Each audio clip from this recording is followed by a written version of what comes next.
السلام علیکم دوستوں، میرا نام ہے وقاص اور آپ دیکھ رہے ہیں حصہ بھائی۔ دوستوں، ایک افسوسناک خبر ہے، وہ ہے کہ کرونا کی وجہ سے ایک اور شخص کی وفات ہو گئی ہے۔ انا للہ و انا الیہ راجعون۔ وہ بیمار تھا، اس کی ایج جو ہے 67 ایئر تھی، 67 سال، یعنی 67 year old Omani citizen has died due to کووڈ-19۔ تو عمان میں اب تک جو ہونے والی وفات ہیں کرونا کی وجہ سے، ٹوٹل ڈیتھس ریچ آن 13، یعنی عمان میں کرونا کی وجہ سے جو موات ہوئی ہیں ان کی تعداد 13 ہو گئی ہے، جو کہ ریسنٹلی 12 تھی۔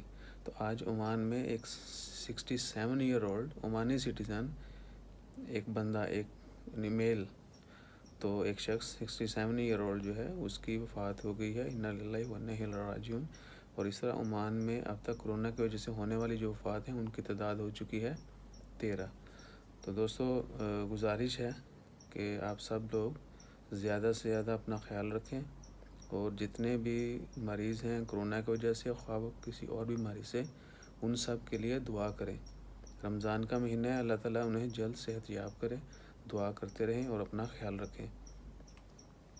اور اس سے پہلے بھی جو ہے ایک اور نیوز وہ یہ تھی کہ لاک ڈاؤن جو ہے ایکسٹینڈ ہو چکا ہے۔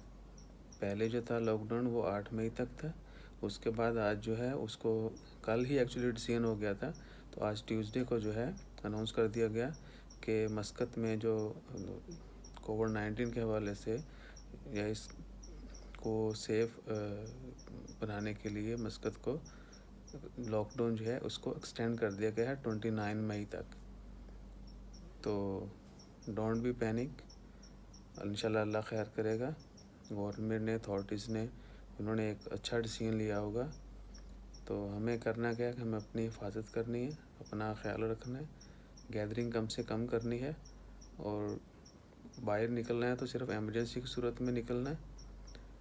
کہیں بھی بغیر جو ہے نا ضرورت کے مت نکلیں، گیدرنگ نہیں کریں، اپنا زیادہ سے زیادہ خیال رکھیں، دعائیں کرتے رہیں، اللہ تعالیٰ جلد اس وبا کو ختم کرے اور ہم پھر سے زندگی کی روانی میں شامل ہو جائیں جس طرح پہلے تھے۔